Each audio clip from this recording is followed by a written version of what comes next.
Detail राज्यों कर में दिया। सबसे ज्यादा पहले बढ़ सामने आ गया गया है उसका सुरक्षा कंटेंट। अमित शाह जी कितने कितने आपके यहाँ पे गैजेट ठीक है। कितने सारे जो आपके यहाँ पे जो अंकित देखिए देखिए, इस तरीके से चर्चा नहीं करेंगे, इस तरीके से चर्चा नहीं होगी, क्योंकि हम लोगों ने आंकड़े भी देख लिए हैं। अनुपान जी, आंकड़े तो छुपे नहीं है ना किसी से, ठीक है। वर्ष वही पत्रकार बोल रहा हूँ ना, आंकड़े ही तो नहीं लक्ष्मी छुपे, जी के आंकड़े पास दिखाओ आती हूँ ना मैं। यार।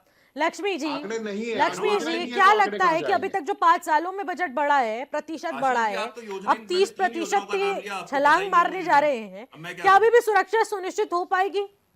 निश्चय बिल्कुल नहीं। जैसे अनुजी बात कर रहे हैं कि यहाँ पे झूठ, अनुजी मैं किसी पार्टी को बिलोंग नहीं करती हूँ, पहले तो मैं आपको ये बता दूं, क्योंकि जब बीजेपी ने अच्छा काम किया होगा तो सबसे पहले मैंने भी एज अ पत्रकार तारीफ करी है, और लोगों ने भले ही मुझे बोला कि आप पत्रकार कम लग रहे हैं और बीजेपी के प्रवक्ता ज्यादा लग रहे हैं, लेकिन देखिए यहाँ पे बैठ के हम लोग झूठ नहीं बोलेंगे। सबसे बड़ी बात है, हमारे पास वाकई में इतने लोगों के, हम लोगों को भी फोन आते हैं, हम लोग गाँव से पहाड़ों से बिलोंग करते हैं, कि उनका लोन नहीं हो रहा है, उनको व्यवस्थाएं नहीं मिल रही है। ये कतई झूठ बात नहीं है, और आप भले ही टीवी चैनल में कितना बोल दें, लेकिन ये बात आप भी जानते हैं और आपकी पार्टी के भी लोग भी भली भांति जानते हैं कि ग्राउंड में कितना काम हो रहा है और ग्राउंड में कितना विकास हो रहा है। इस चीज का कहीं कोई नहीं, पंत जी कहीं नहीं, मेरी बात कंप्लीट अगर आपका लोन नहीं हुआ है, मेरी बात कंप्लीट और आप होनी चाहिए, नहीं सही कितने हैं, की फाइल ले आप लेंगे सही आप, चीज दे रहे हैं, तो बिल्कुल आप सही अभी चीज भी है, भेज बिल्कुल दीजिए नहीं मुझे। है आप कोई पंत भी जी, भेज आज की बात नहीं, इसी मुद्दे पे बहुत एक बिल्कुल 1.5 साल भेज पहले दीजिए। भी मैंने एक बार यही बात करी थी। ऐसा नहीं है पंत जी कि आप आपने लोग बात जो करी, ग्राउंड आप में मुझे देख रहे डेटा तो हैं, दे आप दीजिए ना, मैं पर्सनल कैसे नहीं, मानूं आप बिल्कुल सच बोल रही आप हैं, पर्सनल, मैडम? आप आज आप डेटा मैडम, मैं भी मांग रहे हैं, लेकिन जर्नलिस्ट, हम मैं तो भी पिछले जर्नलिस्ट ही पिछले रहा हूं, साल, कितने मैडम। सालों मैं से तो ये ऐसे चीजें नहीं देख रहे होता हैं। ऐसा नहीं होता है। आप सुनिए, ये बोलना मैडम, यहाँ पे मैं कि कह आपको रहा हूं, फाइल मैं देने, देखिए नहीं विनम्रता नहीं से पंत आपसे जी फिर से जिम्मेदारी पूछ रहा हूं। लेना, देखिए सब सरकार का पहला मैं कह काम रहा है हूं, कि मैं अगर बोल तो रहा हूं, गलत भी हुआ जिम्मेदारी ले रहा हूं, है, अगर मैडम। कहीं मैं- गलत हुआ है तो मैं उसकी स्वयं जिम्मेदारी रूप आपको से लेनी जिम्मेदारी पड़ेगी। ले रहा हूं, और बिल्कुल कितनी जिम्मेदारी लूं नहीं, बताओ लेनी ना। लेनी पड़ेगी। मुझे विश्वास है कि मेरी आप पार्टी कितने काम करती है, आप मुझे नहीं नहीं, एक आप चिट्ठी कितनी जगह दिखाइए। जाते हैं, आप कितनी नहीं, जगह पंत जाते हैं, जी, कितने अपनी बैंकों में जिम्मेदारी आपने कैसे सर्वे ले करा, लेंगे? गलती कितने सरकार बैंक की है, मैनेजर को आपने ये पूछा कि कहाँ से लोन ले हुआ है लेंगे? कि नहीं हुआ है? मैं पंत रायपुर में जी भी देखता हूं, आपने मैं सल्ट कितने में भी बैंकों मैंने से काम पूछा किया है? है। नहीं नहीं नहीं, भाजपा आप कर सकती कितने है, जाते हैं मैंने गाँव काम में? किया है, आप अपने मैंने क्षेत्र पिथौरागढ़ में जाते भी होंगे, काम आप क्या किया है। पूरा उत्तराखंड घूम रहे हैं? आप पूरे उत्तराखंड की बात कर रही हूँ मैं, सल्ट में देखिए, सिर्फ देखिए, सल्ट मैं की बात वही कर रहे हैं आप ना, मुझे चिट्ठी दे बाकी दीजिए ना, फिर मैं वही बोल रहा हूं, नहीं, भाई अब मैं नहीं कहाँ जाता। ढूंढने आपको देखिए जाऊँ? अनुपंत नहीं जी, अनुपंत जी, मैं कहाँ ढूंढने ये जाऊँ? अनुपंत आप जी, जिम्मेदारी लीजिए। जरूर जरूर है कि सरकार की उन पहाड़ों तमाम की स्थिति योजनाओं और का किसी लाभ की भी नहीं है। जनता पंत तक जी, पहुंच पंत रहा जी, है, पंत महिलाओं जी, तक पहुंच रहा है, लेकिन पहाड़ों क्या आप की उन आंकड़ों से स्थिति फ्रेंडली आपको हैं पता नहीं है, कि कितने आप लोगों को योजनाएं लाभ खुद पहुंच पढ़ पा के रहा बता है? रहे हैं। अनुबंध जी, आप आगे योजनाएं बताना खुद पढ़ के चाहूंगा बता रहे हैं, सरकार। आपको याद नहीं है? एक पहाड़ में जाके एक लड़की, किसी महिला को वो योजनाएं कैसे याद होगी? आपके प्रधानों को, जो प्रमुखों को है, कैसे योजनाएं याद होगी? जब एक ठीक है, पार्टी के प्रवक्ता ठीक है, समय कम कोई है। योजनाएं याद नहीं छोटा है। कमेंट। मैं ये कह रहा हूं कि आऊंगी अनुपंत जी, आपसे भी जवाब लेती हूँ। उमा सिसोदिया जी, उमा सिसोदिया जी, आप प्लीज लाइए मैडम। उमा सिसोदिया जी, फाइनल कमेंट। मैं उसको भी करूंगा मैम, काम मेरा, देखिए, मेरी मैं जिम्मेदारी है वो इसमें काम सिर्फ एक करना। चीज कहना देखिए, चाहती आप हूँ पत्रकार कि हैं, आपके पास चूंकि कोई परेशानी होगी, मेरी 2027 का चुनाव जिम्मेदारी सामने है, है और हमारे इनको ऑफिस की बीजेपी जिम्मेदारी वालों को है, ये कभी चीज भी समझ दीजिए। में आ गई है कि महिला वोटरों को आकर्षित करने के लिए आपको बहुत सारी बातें करनी पड़ेंगी, महिला वोटर आपकी तरफ को आए, इसके लिए आपको आंकड़ों की बाजीगरी दिखानी पड़ेगी, और इस बात में बीजेपी पूरी तरह से पारंगत है, और वही सिस्टम इस समय शुरू हो चुका है लगभग ठीक है। साल भर पहले। महिलाओं को आकर्षित करने के लिए आप बड़ी बड़ी, मैंने अभी पूछा था वो सखी कामकाजी योजना में किसको आपने क्या क्या दे दिया। हमने आज पहली बार, लिटरली बच्चों की कसम, मैंने आज पहली बार ये नाम सुना है, महिला सखी कामकाजी योजना, और अनुजी बता नहीं पाए कि कौन सी योजना है और इसके तहत क्या क्या ठीक काम है। किए गए हैं। मैडम पहली ठीक बार है, मैडम माफी ने सुना चाहूंगी क्योंकि अनुपंत जी। उनको वो केवल टीवी डिबेट्स में आती हैं, वो समाज में काम अनुपंत नहीं जी, करती मैडम। अनुपंत जी, अनुपंत जी, उमा आप बता सिसोदिया जी, दीजिए ना। बाकी एक पैनलिस्ट से भी सेकंड, माफी एक मांगना सेकंड, चाहूंगी एक सेकंड, क्योंकि समय की कमी को देखते हुए चर्चा को एक बार समाप्त करना पड़ेगा। आप सभी मेहमानों का बहुत बहुत शुक्रिया हमारे साथ जुड़ने के लिए, चर्चा में शामिल होने के लिए। तो देखिए, चर्चा बेहद जरूरी रही क्योंकि अब 30% बजट का आरक्षित करना और आखिरकार उसको किस तरीके से उपयोग में लाया जाएगा और किन योजनाओं से अब महिलाओं को लाभान्वित किया जाएगा, इस पर भी मेन फोकस रहने जा रहा है। लेकिन आखिरकार सरकार की यह पहल कितनी ज्यादा उपयोगी साबित होगी और महिलाओं के लिए आखिरकार क्या कुछ तैयारियां की जा रही हैं या फिर 2027 की तैयारी हो रही है, देखने वाला विषय रहेगा। फिलहाल मुझे दीजिएगा इजाजत, नमस्कार।